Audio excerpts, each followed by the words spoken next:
Nick, hey, how are you? Can you hear me? Yeah, I can hear you perfectly. Good, good. Um, How? Good to see you. Yeah, good. Good. It's Yeah, how are you booked off keeping? behind. Um, I think we're all ready. So maybe I'll Oh, just introduce. So we're doing these invited Zoom drop-ins because you never know if anybody's coming or what's yeah, happening. yeah. No, sorry, I should have confirmed. But just, I don't know about you. Everything's just a bit chaotic at the moment. And that's Yeah, been yeah, so. yeah, yeah. Yeah. Um, so it, you've got an audience of 14. Okay. Uh, I just want to introduce Murray Fraser, who's actually a long-term friend of mine, and I guess we've never not really collaborators yet, but No, but we've known each other well. we've known each other. And Murray has a history that goes back to Brooks, Oxford Yep. Brooks. I think you were there some years. 1990 to 2003. Okay. Yeah. I And did. since then, Murray has moved on. He was at University of Westminster. Now he's at the Bartlett, where he's professor of architecture and global culture. And Murray's edited and written a lot of books. Most recently, this enormous tome, which I haven't seen yet, called the Bannister Fletcher, or a re-edit of the Bannister Fletcher kind of global history of architecture. And when we were putting together the year's brief about working around Belfast, I was really surprised to find out that Murray had done early work on the question of housing in Northern Ireland. And this was also at the time quite controversial work. The interview I read was saying that people didn't want to publish it or people didn't want to take it seriously in a way. So maybe over to Murray. I know you're a busy man with not much time, so it's fabulous you've joined us. No, no, I'm delighted to be here. Thank you, Nick, and thank you, everybody, for coming along. I'm going to do a PowerPoint presentation, and I'll try to full screen it, but I used to be able to do it, and now I seem to have compatibility problems. So, if probably at worst, I might just have to do it not full screen, but I'll see how it goes. Yeah, please bear with me. It used to be Zoom used to be a lot easier. Yeah. Right.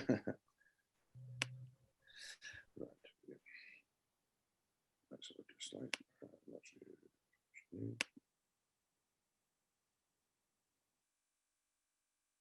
So, no. Now, can you see this though? Nick? No. Not yet. Not yet. It might be a problem. I might try it this way.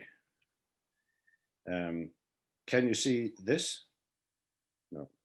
Have you pressed share screen? Yeah, I think I did, but I'll try again. Hold on a second. I'll just try again.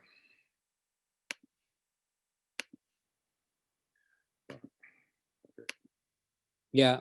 Yeah, can see that. Yes. You can see that. Okay, and I'll try now the full screen, but as I say, it might not work. Yeah. Well, we don't see the. Yeah, it's good. It's good. And you can see the next one. Yeah. Yep. Yeah, is everybody okay? Good. Okay. Well, wow, that's brilliant. Okay, good. I've just been doing these events recently, having problems. I think it's when they started encrypting Zoom. I think it started picking up all these problems. Anyway, I think we're okay now. Good morning, everybody. Thank you for joining us.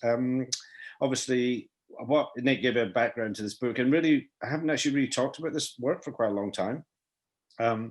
And really, what I'll do is I'll try to make it relevant to you. I suspect it's probably a kind of a subject area you probably have not really heard about before. As Nick was saying, it wasn't very well known then. It still is not that well known. Part of a sort of a collective, I think, denial really in Britain about colonial history generally. And Ireland is a more complicated case, obviously, as you have been reading about and studying the island of Ireland, because it was a very early colony that was absorbed into the sort of the Great Britain and then the United Kingdom. And obviously there's been quite different. Is that me? Now, Canisius, can you turn off? Can you mute yourself? Oh, I see. Okay. So it's one of, yeah. Okay. Yeah. Okay. Good. Yeah, and obviously there's quite a big difference between the region known as Ulster, which obviously Belfast is in, and so we do that as well. So anyway, I'll talk through this as well, and then you'll see why I was interested in this, hopefully, etc. And then at the end, I'll try to bring it. There's not going to be a lot about Belfast, and I mentioned this to Nick when he contacted me. But it might help you to understand the sort of the sort of wider Irish context a little bit more. And also, I will return at the end to say a little bit about Belfast, and I'll mention a little bit on the way. Anyway, so this is the book I wrote, and it was came out in 1996, but it was my PhD at the bottom. And at the time, there was a lot of interest in what was termed state housing, and I think state housing is still used now, but it's much less common, really. And the idea was to, at a time when it looked like the British government's commitment to providing housing for the working classes, for the people who couldn't really afford better housing, was coming to an end. This was the era of Thatcherism and then the Conservative governments after that. So there was quite a lot of interest, I think, then about trying to understand basically how Britain and other countries, generally in sort of Western Europe, but other places as well, had taken on this role of providing sort of mass housing for the working classes. So that was the reason, the time there as well. There were a lot of people researching into then, much less now. And also there was an interest then, was my main interest really, was with the rise of something that was called post-colonialism. And post-colonialism comes in the wake of the writings really of Edward Said, a literary theorist who wrote a very famous book called Orientalism in the 1978, and really pointing out, that essentially post-colonialism had two things, two main strands. One was to show what had happened because of the colonizing of large parts of the world by European empires, from the 17th century onwards. So, what were the consequences of that, what had kind of occurred. But then also, secondly, the second part of post-colonialism, which I think Said was probably more interested in, was about dismantling the sort of intellectual structures and the cultural structures and cultural prejudices that had arisen because of that. And he was pointing out very much, obviously, that any understanding from the West of places outside the West was an ideological construct, that it had been generated as part of a imperial drive, etc. One of which of the aspects of imperialism was to make the people you were conquering feel inferior, to actually make them feel that somehow they were benefiting from your colonization of their country or their region of the world. So that was sort of interesting, this post-colonialism, and I think that was what Nick was saying was controversial. I think it was a time nobody really wanted to know this. I mean, we're still having problems with dealing with legacies of empire today, as you'll have seen from many recent events. But back then, people just didn't really want to know this as well. So I was interested in what happened in Ireland, why, how state housing had developed in Ireland as part of British policy. This was you find many things when you're doing research. This is an image that I came across from an artist in Ireland in the late 19th century, early 20th century, called Harry Clarke, who's not particularly well known, and it's called The Last Hour of the Night. And basically, it's a kind of a sort of slightly gloomy image, etc. A very powerful image. I remember seeing this and was quite astonished by it at the time. There's this sort of death-like figure in the middle there, and on the left-hand side of the image, you will see in flames. You'll see three of the main sort of buildings of 18th century Dublin, and 19th century Dublin, early 19th century as well. The top one of the three is the General Post Office, which was the centre really for the famous 1916 Easter Rising, when a few Irish nationalists took arms, etc., and occupied and tried to declare an independent Ireland. At the time, Britain obviously was still de facto governing Ireland, etc. And below that is the Customs House, and below that's the Four Courts in Dublin. So these are very major kind of public buildings built, and I'll explain a little bit more how they came about. But so they're in flames because essentially the rebels occupied them. The British government, during the middle of the First World War, and okay, they were fighting a major war on the continent with Germany and the other forces, but they basically sent the tanks and blasted everybody, captured the rebels and executed most of them. A really brutal put down, etc. So this was seen as this symbolic act by Irish patriots and nationalists to overthrow, centuries in their rhetoric, centuries of misguided British rule, etc. So that's kind of Dublin in flames, etc. Ireland in flames. And then on the right-hand side of the image, you'll see these dilapidated dwellings, which I'll talk about again later. And this was really alluding to the fact that Dublin at that time was seen as by far the worst housed city in the United Kingdom and amongst the worst in Europe, etc. And I will come back to that as well. These are actually rather fine Georgian houses, and again, you'll see the story as I go through the arc, etc. But nevertheless, these were seen as the breeding ground for the rebels, for dissatisfaction with the colonial system in Ireland, etc., and why people were driven to, embark on an attempted rebellion. But the reason why I actually was particularly interested in this is that, I mean, you maybe see, I can't see, or maybe I'll close this thing down. Probably easier to do. On the bottom right, this was actually used as a frontispiece for a book about town planning of Dublin. And again, I'll get onto that, why there was a major book being written about town planning in Dublin at the time. But this was an image, not in a kind of in a newspaper or any other kind of sensationalist kind of circumstance. This was in a very, very dry book about town planning. And it was written by Patrick Abercrombie. And you probably won't know probably much about Patrick Abercrombie, but he was one of the most important British town planners of the 20th century, and very famously was the head of a team that produced the post-war plans for reconstructing London and its region after the Second World War, but also various other plans. So Abercrombie's this huge name. This was one of the first things he did. He was a young lecturer at Liverpool University at the time, but he was on the make, but he produces this book. And so you're thinking, here you have somebody, who goes to be a star of British town planning, writing a book in the 20s, and you have an image like this, why? So that's really, that gives a sense of, where we're sort of going with this. Oh, sorry. Oh, dear. Oh dear, no, I remember. Yeah, okay. So that's one thing as well, and it's worthwhile just reminding us about the importance of what was called state housing, and I'll say a little bit more about that in a second. But if you think about so much of the kind of the iconic buildings of the 20th century, certainly 20th century modernist buildings, were essentially to be about mass housing for the working classes, etc. So somehow the state taking on a more enlightened role, stepping in where sort of private house building, private enterprise had failed, and producing better standards of dwellings, which would improve the lives of the people living in them. We have Le Corbusier's Unité d'Habitation in Marseille, this iconic, fantastic kind of great ocean liner of a building in southern France, which gets emulated in many countries, not least in Britain after the war. Or in Britain, you have someone like Niamh Brown, who was an architect for the London Borough of Camden in the 1960s and 70s. Recently given the Arabe Gold Medal just before he passed away, and his very famous estate at Alexandra Road. And you might be aware of these kind of examples, but you will do this, and no matter, I imagine, most countries you come from, etc., there'll be examples of these huge, big, really quite ambitious, really kind of cutting edge projects at the time for creating housing for the masses.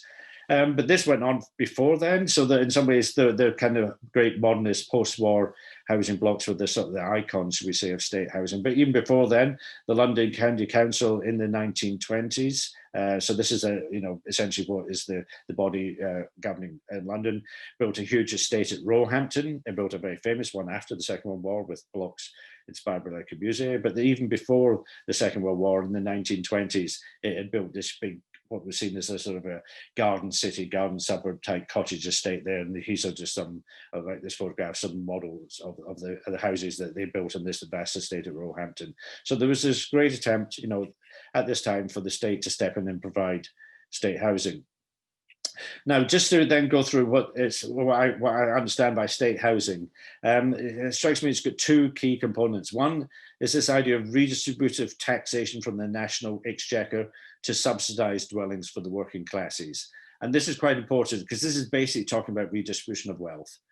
As a kind of a quasi-socialist principle, you have wealthier people, so they have to be taxed more, and then that taxation gets then put into certain things, and we're used to going into the health service and other things today. But this was the idea that this money that was being collected from national taxation could then be given in part to local authorities to build lots and lots of social housing in order to improve the living conditions and lives and health of the working classes. So that's one aspect. So that's really quite an important thing. And that, why, when does the state decide that this is worth doing? The second one is this use of standardized or one-off housing typologies as design models. And obviously you have different examples of that, but even Le Corbusier's unité d'habitation was repeated. He built several iterations of that and wanted other people to build other versions of it. The Camden housing was in some ways a kind of a design model that could be replicated. It was changed as well. So this idea of actually architects using their knowledge and skills and their abilities to create very good housing, new types of housing typologies, and that could then be used on a much larger scale, etc. So those are the two kind of key aspects of state housing. And again, if you think about the housing provision in Britain today, it is very, very different a situation we're in now. So why does the state start doing this and when? And Mark Swennerton, who's was actually one of my PhD supervisors, he wrote a book, famous book called Homes Fit for Heroes. And he said that the reason why the state and when the state started in Britain was after the First World War with the 1919 Addison Housing Act. And there's just been a conference to celebrate its 100th year. And this was due to the government's fear of Bolshevism, this idea that there could be a kind of social revolution as it happened in Russia, famously in 1917, setting up the Soviet Union, the USSR, etc. And so there was a fear of kind of, mass uprising if soldiers, particularly returning from the war, weren't housed properly. So that's basically one of probably the most accepted kind of explanation of why Britain, and there was a lot of people against the idea of, using taxation to provide working class housing, but why they did it. So that was one argument. But my research, and as I said, I was bringing this colonial dimension and bringing in the relationship with Ireland, between Britain and Ireland, etc. And then what I actually discovered, and which Mark had been unaware of, and it's not at all in his book mentioned, was actually, if you take those definitions of state housing, which are, I think, are pretty core, the redistribution of taxation and the standardized housing models, had actually been introduced in Ireland beforehand. So after the First War in England and Scotland and Wales, they were saying, well, actually, we've done this already in Ireland. Let's also do it for Britain as well. And this was so there's a major gap in his account. And so I was really trying to understand why. And the argument really was that it becomes part of a political strategy, a part of colonial policy. Ireland was then part of what's called the United Kingdom, which was a very, very disaffected part of it outside Ulster. And so the government had to find ways to essentially what they've called pacifying the country. And it was a very violent and a very troubled history as well, which I'll explain again as well. There was a violent so-called land war with the Catholic Irish farmers and peasants were rebelling really against Britain, etc., and various other kind of attacks on the effects of British rule in Ireland. And so then, just as a summary of what I will be talking about then, the next thing is, etc., the result was that from the 1870s, the British government realized they had to do something about what was called the Irish problem. This was unsustainable, and that this was not just a minor hiccup, etc. This was like a large part of the country, a huge part of the population. The majority of people in Ireland, so 90%, were Catholic and were sort of potentially anti-British. Not all of them were, of course, but potentially. And so they had to do something about this as well. So they passed a series of so-called Irish Land Acts, which I'll mention again later. But basically, what they did was to take the land away from the land-owning aristocracy, the same as it would exist in Britain with all the big country houses and the big landed estates. They were called the Anglo-Irish Ascendancy, and they basically used taxpayers' money to buy the land off the ascendancy and then sell it at very, very cheap rents to Catholic tenant farmers who had obviously been letting their properties before, leasing them, and were now given freehold over very small farms. There was lots of micro farms basically around there, etc. And then as part of this thing, having sort of essentially pacified the people, the demand for land, there was then another class that was even poorer than the Irish tenant farmers, which were their laborers, the people who worked on the farms. Not many of them, they have maybe 2 or 3 laborers having them with the farm. That class there was potentially seen as revolutionary. And so they passed a series of so-called Labourers' Acts, which I'll show you in a minute, from 1883. So this is way, way before 1919. They were starting to think about, we need to provide housing for this group of Irish labourers, farm labourers. And the power of that as well, that given that Ireland, outside Ulster, and again I'll mention this later, was predominantly agricultural. So Ireland's background and its role within the sort of the British imperial economic system was essentially to supply farm products to Britain. It was mainly an agricultural country. It resulted in the building of 50,000 state-subsidised rural labourers' cottages before the First World War. And 50,000 sounds like a lot, but doesn't sound too massive. But in relationship to the population, and I'll mention this again later, it was a huge transformative housing program that was not happening in anywhere else in Britain or anywhere else in the world at that time. And then what I'll talk about is that in the period before the First World War, with so-called the Labour's Housing Act having solved that problem, it was the Irish cities, and particularly Dublin, that became the most important issue.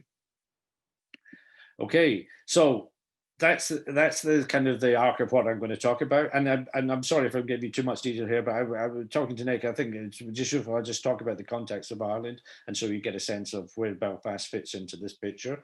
And you might well have done your history on this before, so apologies you have. But I thought it might be worthwhile just talking about where the problems were. Well, you know, what was this kind of drive for the state to become involved in providing this working class housing for the Irish farm labourers.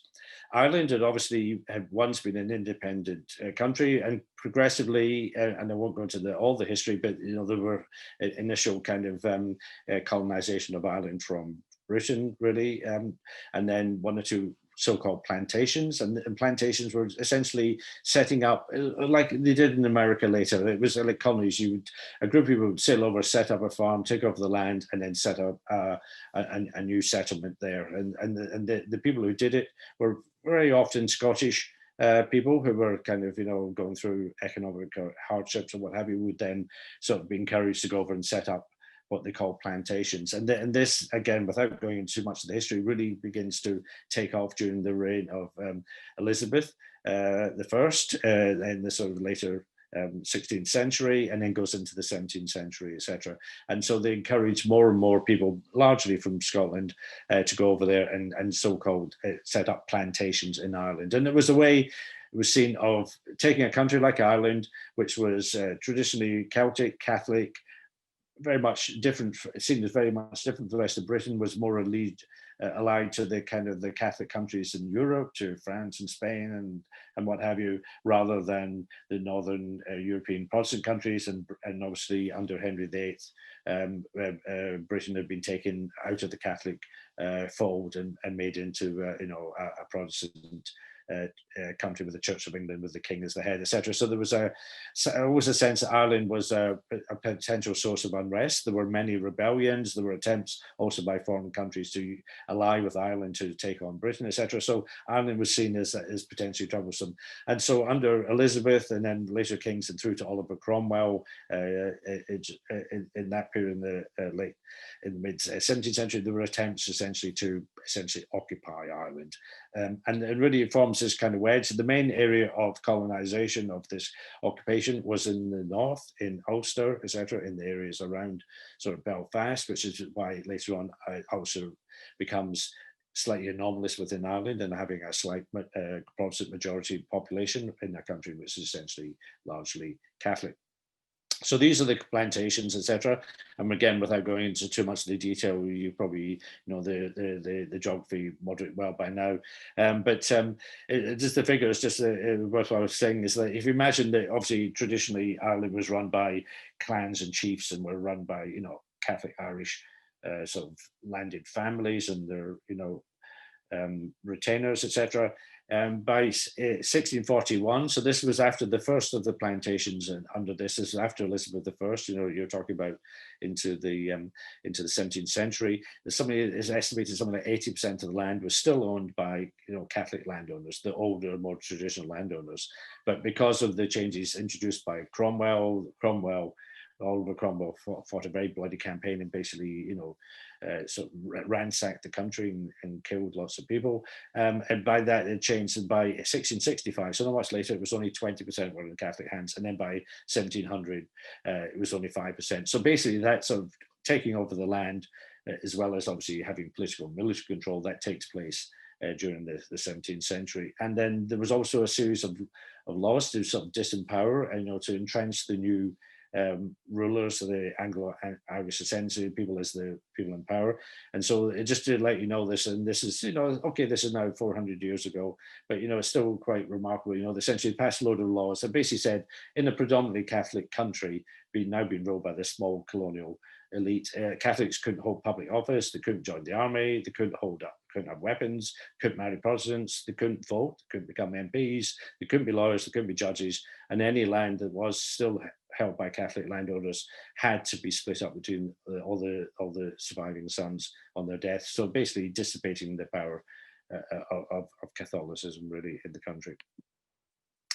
So then you have this Protestant Anglo-Irish ascendancy, and this does cover the whole country, including Ulster, etc. And essentially, you then have a situation where a number of kind of people, generally from Britain, and also tied into the British aristocracy, very much part of that, etc., on these huge landed estates. Most of Ireland gets held by relatively few people, 100 families or so own most of Ireland, etc., and build themselves very, very fine houses. These are just two examples of the very fine kind of country houses, the parallels of what you would see happening in Britain, but obviously very fine examples too. And I won't go into that, but just etc. So you have this new, very sort of elite Protestant ruling class at the top.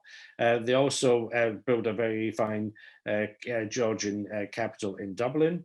As well, and again, if you haven't been to Dublin, you'll be aware of Georgian architecture, I'm sure, from looking at what happens in London and various kind of areas of London or Georgian, or if you go to Bath or other places, you can see this very fine 18th century urban architecture. But the thing is, in Ireland, because of the colonial dimension, because essentially there was such a division of wealth between this very, very small group of people, the colonial elite who held the wealth, and then the vast majority of people who didn't.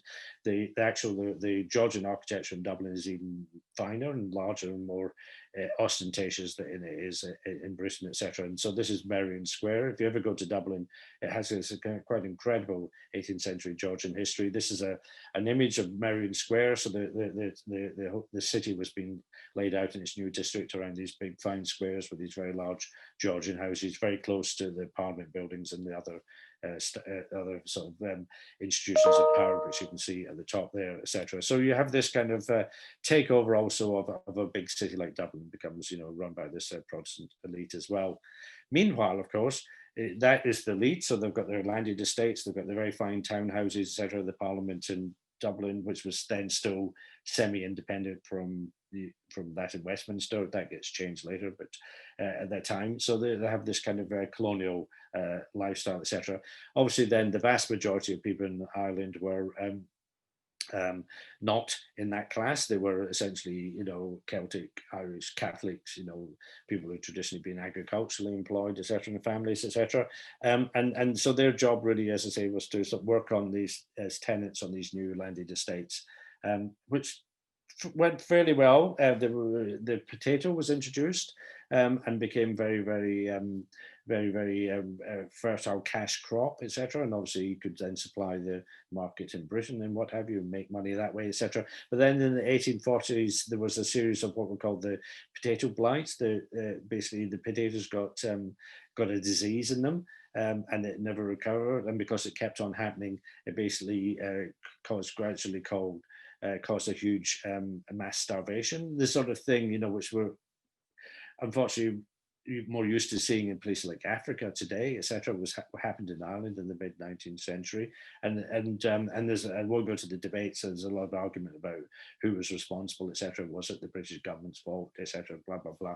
But essentially, 1 million people died, and then they estimate that roughly about 1 million people emigrated just to get out of the problem, etc. So you had a country which had actually been a fairly moderately successful agricultural country until that point there, and particularly with the introduction of the potato crop, suddenly hits a huge kind of problem, with this as well, a huge economic downturn, a huge depletion of the population. And so from a country they've sort of grown to something like 8 million or more than 8 million people. Essentially, you have the rest of the 19th century, you have a kind of a terrible decline in the population and the poverty and the incomes of the people there as well. There's a continual story of emigration. Lots and lots of people from Ireland obviously go over to the United States and go to other places around the world to essentially get out of what seems to be an absolutely hopeless situation with most of the people as rural workers in a country where there's obviously a major kind of socio-economic problems. Meanwhile, the rest of Britain and Ulster as well is industrializing ever more at this point, and so there's new wealth being created in those parts there. And Ireland is seen as the rest of Ireland outside Ulster is seen as essentially being left behind in the march of history. So you then get this resentment, etc. You have a lot of campaigns, etc. And just this is probably one of the most famous ones in the 1870s. The Land League gets formed. A politician, Charles Stewart Parnell, but also famously a sort of an activist called Michael David, who was actually a member of Irish Republican Brotherhood, a sort of secret society that used violence, a sort of early forerunner of the Irish Republican Army, the IRA, but of that kind of thing there as well. And their demands were really the three things: free sale of land. They wanted the land sold to the peasants, which was then going to happen through the Land Act. They wanted fixity of tenure; they couldn't be kicked out. And if they were tenants, they wanted fair rents until they could actually obviously buy their land, etc. But really underneath that was this demand for home rule for Ireland. So you have the massive Ireland outside Ulster, really from the 1870s onwards, wanting home rule. There was a parliamentary party that was then sat also in Westminster, the Irish Parliamentary Party. And basically the Conservative Party in Britain didn't want to concede home rule, and then the Liberals didn't at first, but from the 1880s, even the Liberal Party agreed that Ireland should have some form of independence, etc. And just like you know, the Land League was very, very active. And if you ever know the term boycott, that becomes because of a Captain Boycott, who was a land agent in Ireland, whose tenants, members of the Land League, just refused to have anything to do with him, basically ostracized him, and because of what he was trying to do, they refused to pay rents, etc., and boycotted him. And so that's how you get the term boycott. He eventually had to move. So the Irish Land Acts, and just to stress this transformation, using subsidy from the taxpayer to buy out this ruling class in Ireland, sell the land cheaply to the Irish Catholic tenant farmers. In 1870, when it starts, the estimate was only 3% of Catholic farmers owned the land, so 97% were tenant farmers. The land had been taken off them before, historically. By the 1920s, it was the opposite. 90% of farmers own their land. So there's huge change as well. And I've seen it described, and I think it's true, it's probably the largest and most expensive socio-economic redistribution anywhere in British and Irish history. It's a phenomenal change, you know, if you imagine that transformation of the country.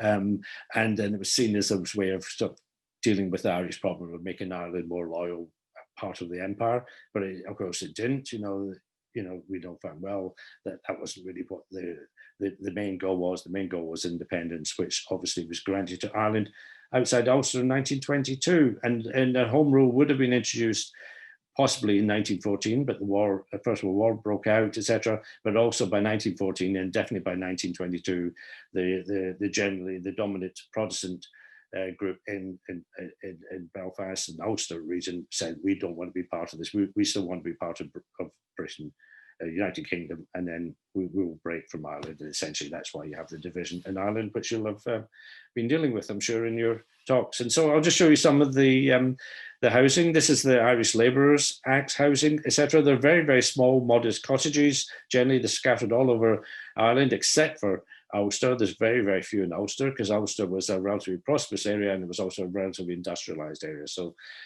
outside Ulster, there's lots of them as well, 50,000 cottages. And even at the end of basically ran out by about 1905, 1910 of actually farm labourers to rehouse. So they started just building the houses on the outskirts of small towns, and town workers were living in there. So it wasn't even for farm workers anymore. And so this is an example down at the bottom of one of the estates just outside Dublin, you know, which was actually more like a city garden suburb type thing that was being built through this act, this very successful act.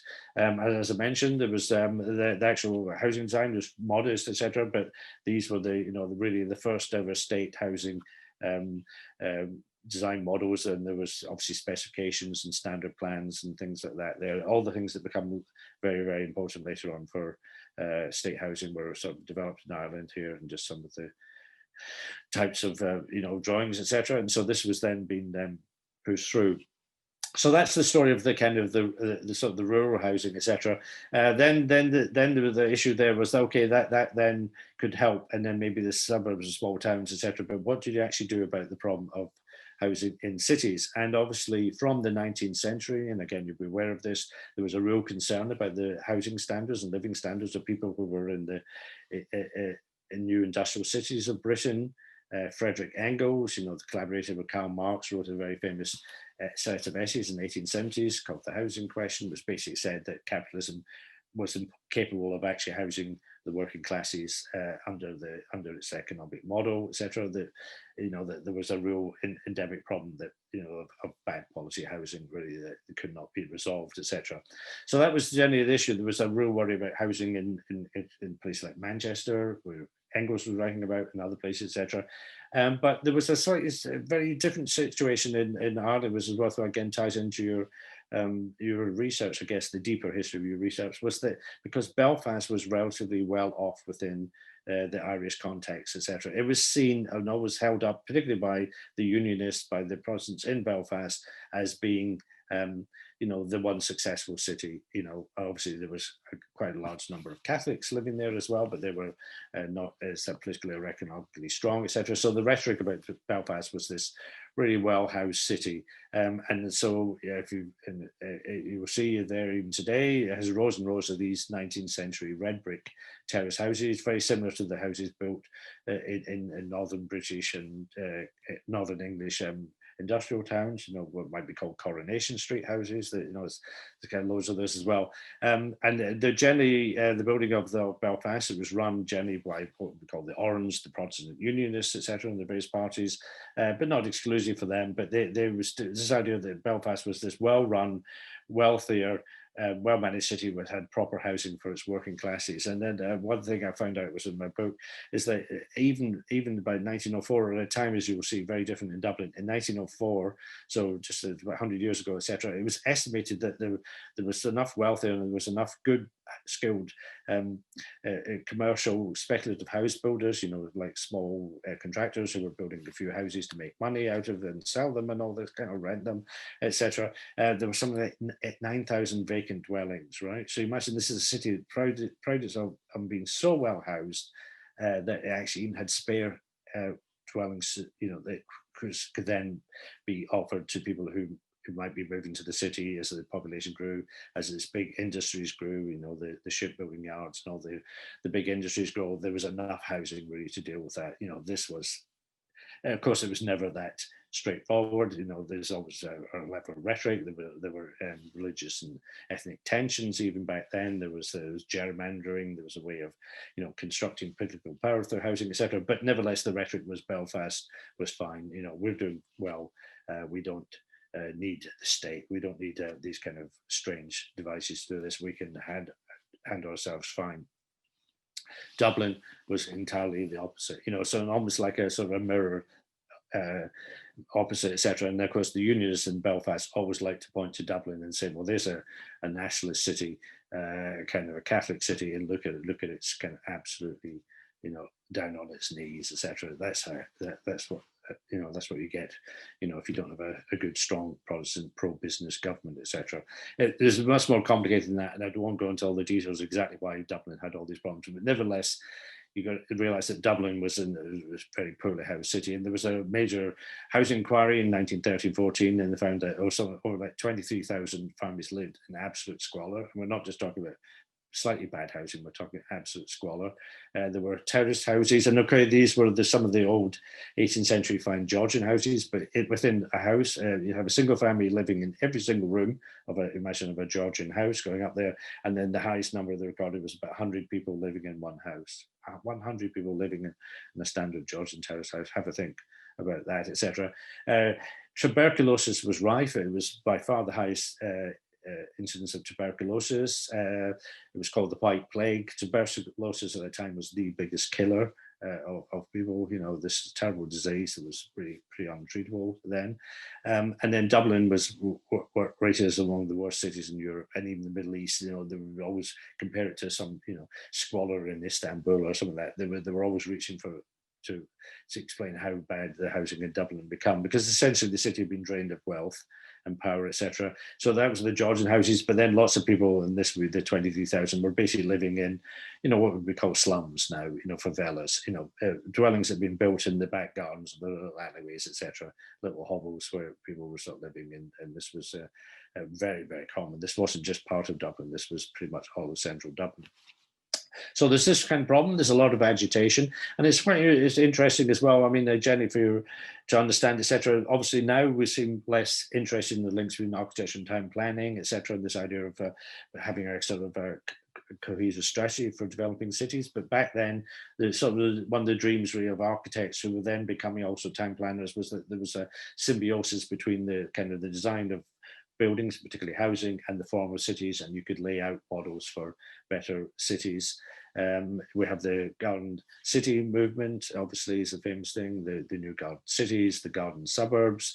And there was a number of figures who were sort of coming to prominence there from different kind of fields at the time in Britain.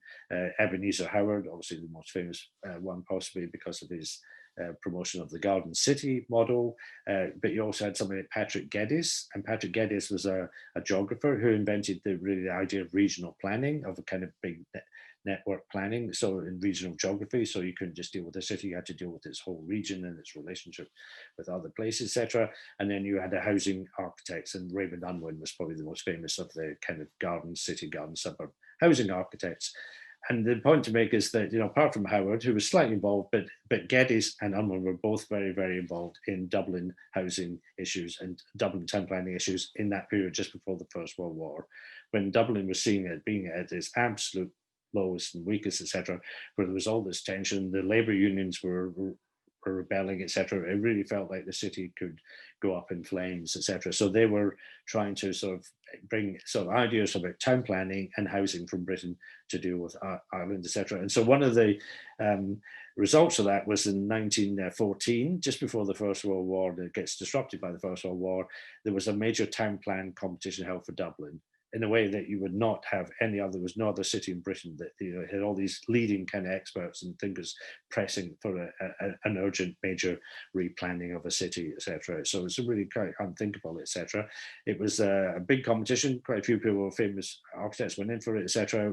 Patrick Geddes was in many ways the person behind it, but it was won by Patrick Abercrombie, who I mentioned at the beginning, who then goes on to become one of the most important British town planners. He was an architect who also became a town planner. So he does this project along with his team, his collaborators, for the new city of Dublin. This is just the centre, etc. But it was a very, very wide, in keeping in with Patrick Geddes' idea. So it wasn't just the centre of town and dealing with the city. It was dealing with all these areas. And you can see these kind of estates around the outside, these kind of drawings of these roads and these geometric arrangements. They were to be these big new housing estates built around Dublin to deal with the problems of the housing in the centre, the squalor and the overcrowding and all the terrible health conditions in the centre. They were going to be these new estates. So this is really Abercrombie's plan.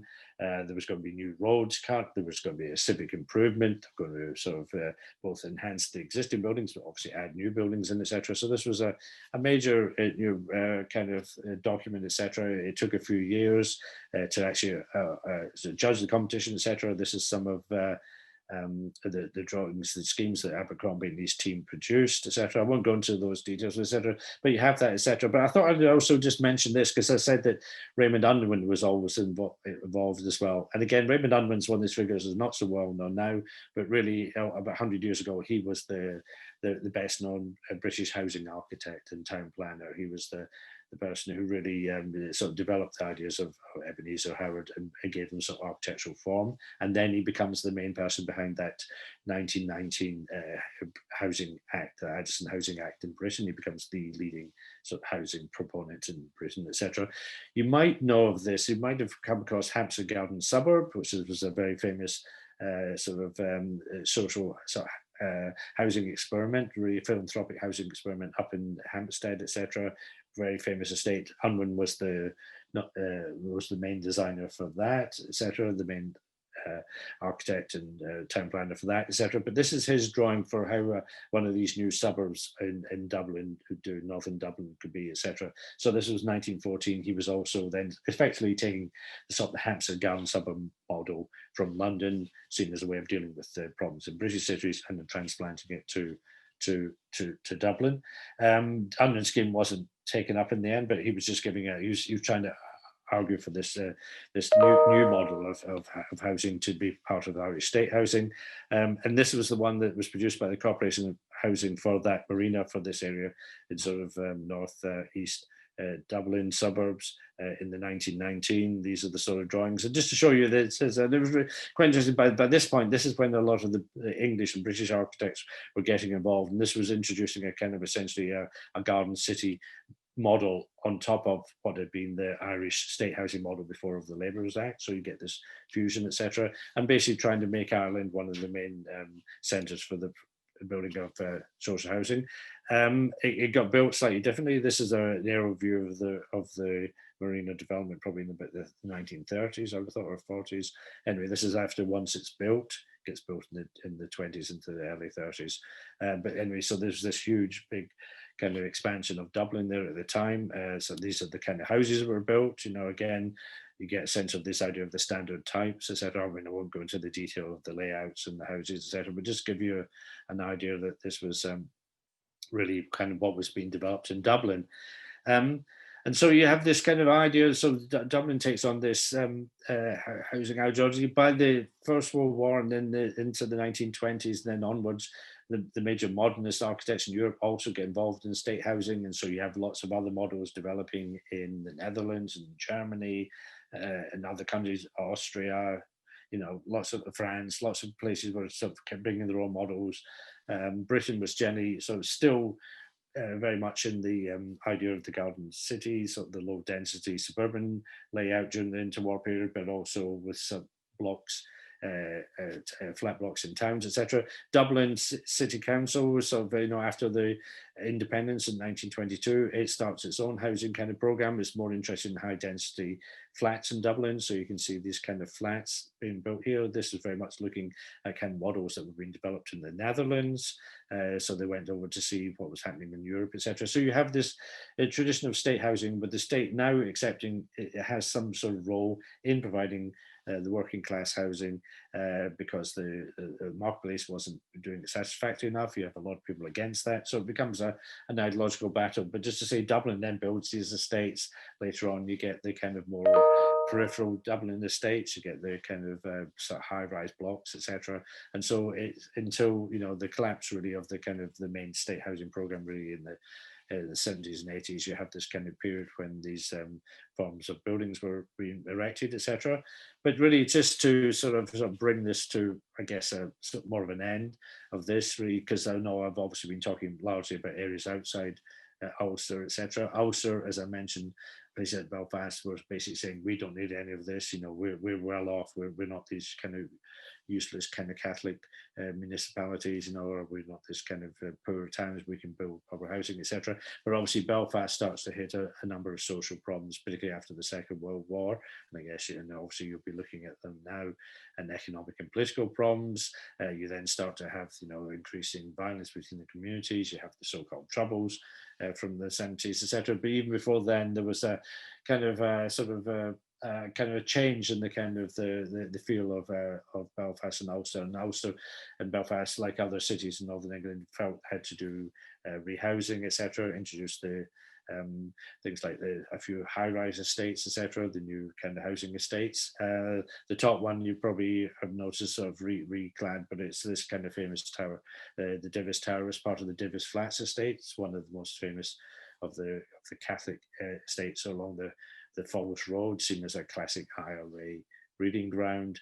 You know, the times during the Troubles, etc. And then, as you probably know as well, during the so-called Troubles, etc. You know, when the IRA, and then obviously the Protestant paramilitaries as well, as part of this kind of essentially, you know, kind of three-way fight with the British army, etc., and the British government, etc., trying to suppress the IRA, etc.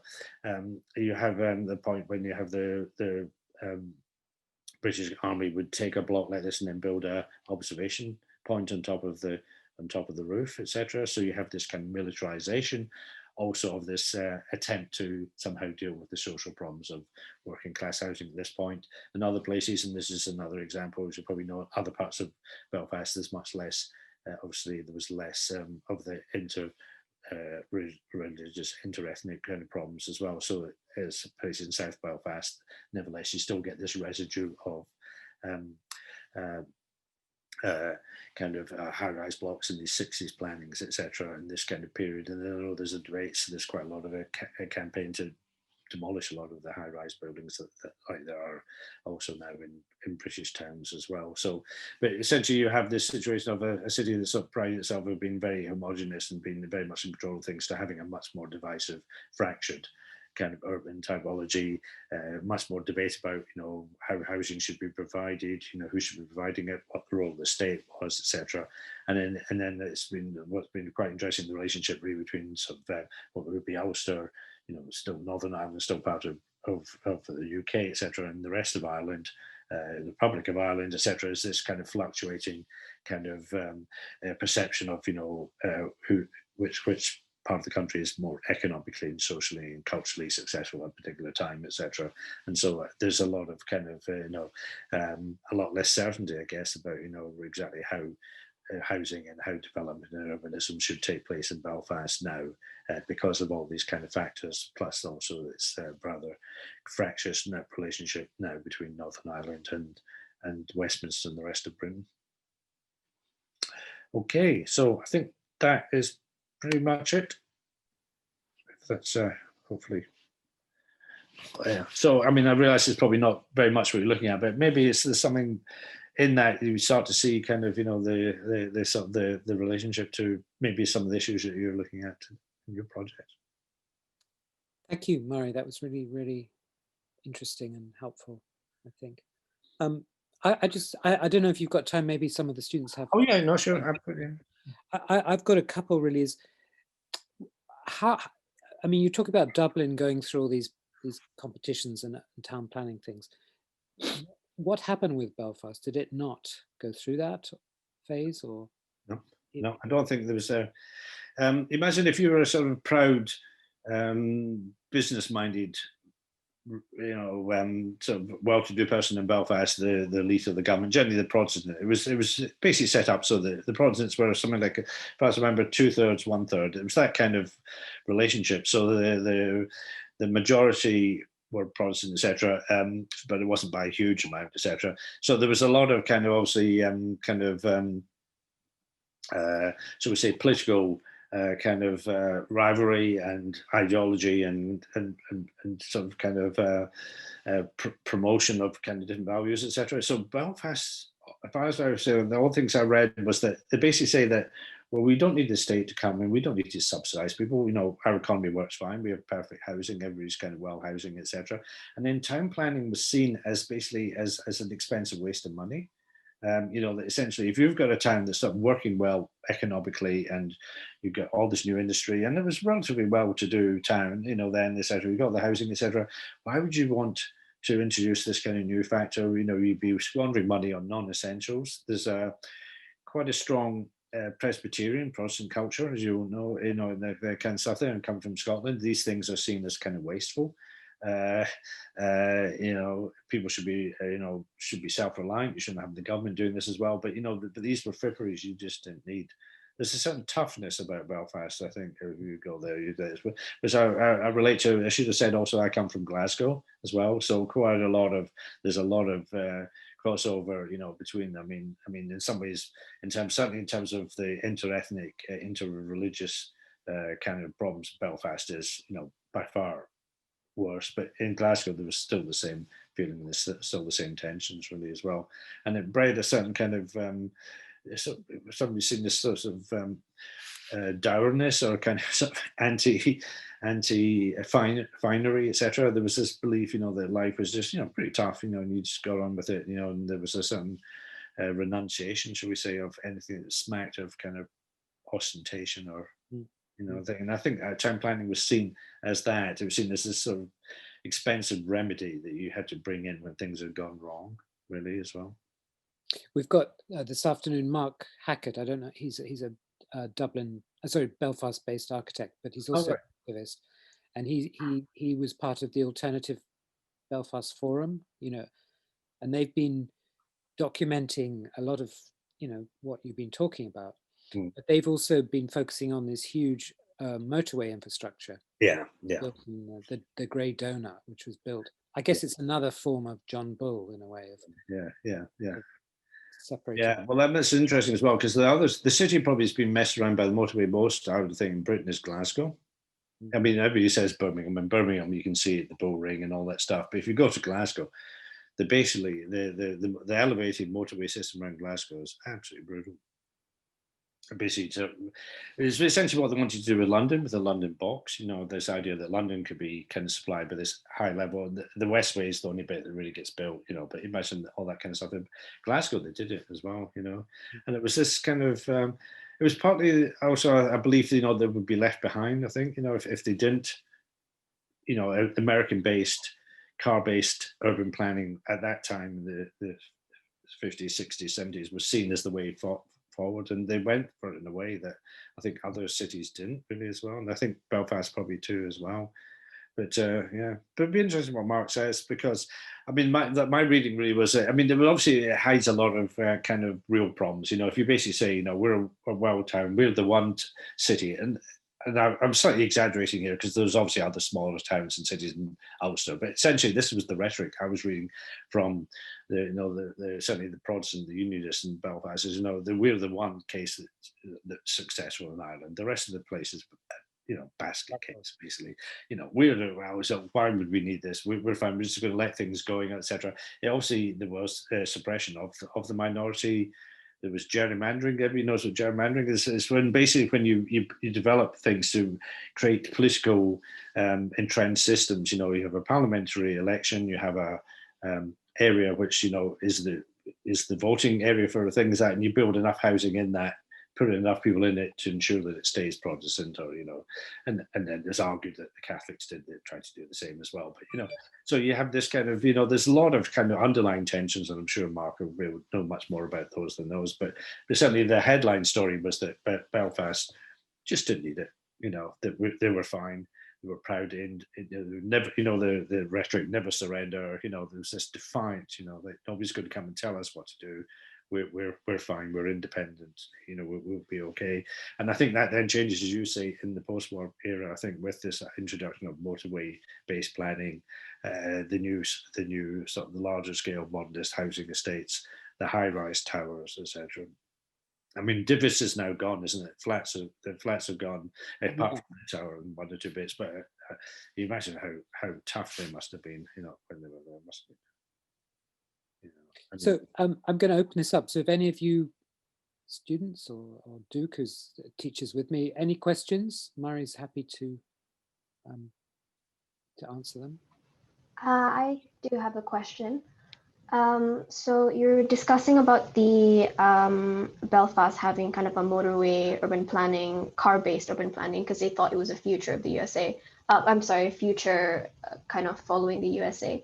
Because I was doing a few readings about divisive barriers or hidden barriers in Belfast, and there were these talks that the rather than building the walls like the people wanted, they kind of made bridges or railways specifically to separate these neighborhoods. But I guess I mean, not everyone wanted to outright say that it is for separation. They think that you know, the more motorways, the more, I guess, economy and more transportation around the place.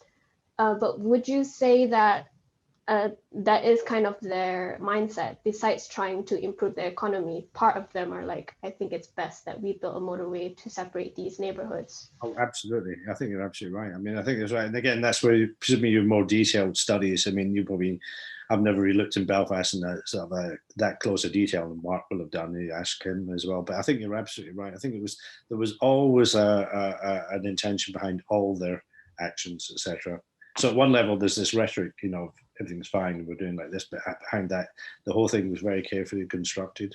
I mean, the whole idea of gerrymandering is quite interesting, isn't it? You would actually build a city not based on, shall we say, abstract or aesthetic conditions. You build it just to get houses into particular areas so that you would stay on political control. You know, I mean, it's just you know, and sometimes you can see why it was, you know, it was an easy accusation to be made. I think almost, as far as I can see, any kind of new development, really, certainly after the Second World War, in Belfast was accused of being an act of gerrymandering. That it was only ever been done to, to prop up the dominant, generally the dominant Protestant majority, etc. And I think you're right. I think all the roads would have been all that. Yeah, because the only connections between these neighborhoods sometimes are just overhead bridges that they can easily block off and just separate these neighborhoods should any riots or issues occur. No, I think you're absolutely right, and I think it was, and the thing planning was, my kind of feeling it was probably used more crudely and quite instinctively by politicians and town planners and all this kind of stuff, rather than being a really carefully orchestrated kind of policy, if you know what I mean. But it was, I'm sure it was definitely part of the mindset, etc. And Nick, you might know this. So for various reasons, I was reading something the other day, and it was about Shumi's early time at the AA. Oh yeah, Brian Anderson. Going to publish this as well. But his friendship with Brian Anson and people like that as well, and there were people like Brian Anson in the 70s, but definitely in the 80s, studying Belfast, and sort of looking at this, and so it was kind of so known at the time, I'm sure, that that something was going on. It was seen as quite scary. A lot of people just didn't go to Belfast because it was just seen as so dangerous then, that you wouldn't want to go there because there was this kind of a lot of people being killed really as well. You had army searches. I used to go to Dublin. I think I went to Belfast maybe once, etc., because it wasn't really part of my thing there. But whenever I went to Dublin, whenever I went on the ferries or plane, I was always searched. It was really heavy. It was really heavy back then, and people just didn't go to Belfast. So I remember people like Brian going there as well.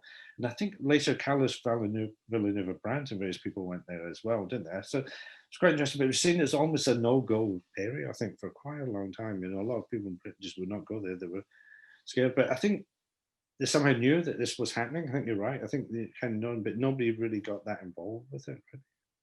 Yeah, I mean, I have some audio of I should share with you about Brian and Bernard kind of battle. Yeah, no, I'd love to hear it. Yeah, but insurgency and all that. But I mean, just want to unpack a bit more. Why do you think? Okay, so Dublin, you have this kind of the housing is wrapped in, or you're talking about Geddes, who they're idealists. Geddes, Unwin, they're kind of almost utopian city planners. Yeah. How does that fit with the John Bull kind of control aspect? It seems like a very different. Yes, that's right. So basically, I think the British government was quite interesting as well. So basically, you imagine that the idea that you'd subsidise housing was seen as a complete no-no. Britain essentially was free market capitalist, laissez-faire. It was called laissez-faire, free market capitalism. You just let the market sort everything out and sort, and that if private housing didn't work, you had bodies like the philanthropic housing societies, the Peabody trusts, etc. They would come in and deal with a certain class, etc. But that's as far as you go. You would not touch. This idea of using housing to redistribute wealth would not be done at all, right? So no way that would happen in Britain. You have the problem in Ireland, etc. And there was this really weird argument was that, okay, we must never do this. We must never allow the state to get involved in subsidized housing. But Ireland's a special case because of its agricultural thing. So you had this really weird argument that you had to do it in Ireland. There was no other choice, etc. So this was so you got involved in that. You had a Department of Government who did all the plans, etc., who did everything. There was money going towards it. You build these cottages. You had all the kind of construction process, all the system to do it, etc. But then you draw a line. You say that's it. We're only doing this because essentially and it's worthwhile remembering, that Britain had lost the USA, obviously, famously, the War of Independence. But it really up to that point, if you were colonized by Britain, you were part of the British Empire. You didn't get out of it. You were part of the empire. The thought that Ireland might leave the empire was seen as that would be the first step, all collapsing, etc. So there was this real kind of almost like fear of losing Ireland. That Ireland. You couldn't have this myth of the British Empire, if Ireland sort of pulls out, etc. So there was a real attempt. So you basically accepted it for the rural housing, but no more. And then you get this kind of really weird divide right before the First World War, when you have the two main political parties, the Conservatives and the Liberals, and the Conservatives were saying, no way, we can't do that. If we give state housing subsidised in Dublin, we're going to have to do it for every single city in Britain. We can't do this. This is the end of, free market capitalism. That sort of rhetoric, etc. So then the Liberals were sort of havering, etc. And in the end, were sort of agreeing that, yes, you could also say that Dublin and a few other, the Southern Irish cities were special cases too. So you just draw the line further over really as well. So that was their kind of motive as well. There was no attempt, as you were saying, to have any sort of utopian town planning, etc. It was purely dealing a containment policy, I think, as well. Then you have the people coming in like Unwin, etc., pushing away, and they see that in some ways they were utopians, but they're also kind of using it very much as they were opportunists as well, because there was a lot of argument, etc. It's worth remembering the first garden city in Britain was Letchworth. Yeah. But you don't, presumably the idea was that there were going to be all these other garden cities built around the existing towns, decanting the population, creating this better, as you say, more utopian kind of planning model, etc. But it wasn't happening, etc. So, and they weren't really getting anywhere in truth, and there was Hampstead garden suburb, there were a few garden suburbs, etc. I think they saw this as the kind of the bridgehead, is that, you could marry the case where there was this state intervention already in this state kind of breaking its own rules really and bringing in subsidized housing. And you could bring this kind of, campaign for this kind of, as you say, more utopian housing and put them together. That was their big hope, that this would be the, where it happens, Not dissimilar to, I guess, this idea of Marx's idea, the sort of revolution. They weren't quite sure where the first, communist revolution was going to be, while they thought it might be Britain or it might be Germany, etc. Sort of thing. So I think it was a sort of sense, they felt that this kind of change had to come, and Dublin was so bad and such a bad case they could sort of pile in there. Obviously, they didn't know the First World War was about to break out and all that stuff, and the whole changes, etc. But I think they thought that was where the impetus would go. So it was a kind of a imposition. Obviously, there was a lot of people in Dublin, a lot of people who were campaigning for state subsidised urban housing and mass rehousing in Dublin itself, who were not interested in town planning at all. They thought the town planning thing was just a complete irrelevance, just these kind of basically British freeloaders coming in. They're not dealing with the real issues, and the real issues about about nationalism, the relationship to Britain, etc., the poverty of the people. We don't want this town planning stuff, etc. So they weren't actually that successful in sort of implanting themselves in Dublin, but I think they thought that was their area. I mean, it's interesting. Where does Geddes go after the First World War? The First World War happens. He fetches up in Palestine and Jerusalem. He's involved in setting up, the Israeli state, sort of thing. So and also in India. So there was a really quite interesting mapping between this utopian town planning and what was seen as the kind of so we say the weak spots of empire. Where they went to as well. And I think that's what it was. Yeah. And then and it was kind of notable really that that quite a lot of the ideas that then come in 1919, and I think this is where Mark is right. I mean, I think he's right about why the British government took up in 1919, but I think you're right. At that point, they took the Irish financial kind of model, the pragmatic model, and then they put on top this more utopian garden city model, and that was what was different really about the post-war, post-First World War British campaign. I think that was the first time when that really comes together. Thank you. I think we maybe one more question, and then we'll let Murray go. Does anybody have a question? Or it's been a lot to digest. I mean, it's been really. Yeah, and I realise it's not directly relevant as well, but I mean, I guess you're just trying to get this kind of sense of this kind of picture of of Belfast. I mean, I think I was sort of interested in is kind of that you have this kind of imperative things. You have this mapping of politics and architectural ideas, etc. But also, it's very, very kind of site specific, really, and it's really kind of culturally nuanced as well. So, I realized that when I was writing about this and thinking about this as well, how does Ulster really fit in? What is Ulster? What is Belfast in this kind of larger kind of picture of Ireland really as well? I mean, the sort of slightly cynical view, sort of joke now, is that Ireland was very, very definite to unify until the Republic of Ireland became wealthier than Northern Ireland, and now they don't want it. It's probably the last thing a lot of people in the Republic of Ireland actually want is United Ireland. They can't say this. They won't say this.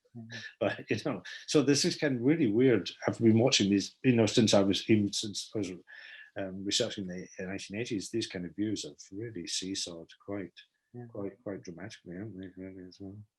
And whereas I think now, and there's also, I think there's a much more pragmatic unification that's gone on in Ireland as well. A much younger generation have just sort of somehow just assumed that it's a kind of almost like a de facto unification, even though all the other stuff comes up there. And then everybody thinks, well, yes, we're moving to this point where, there could be almost a seamless merging with the rest of Ireland and integration of Ulster.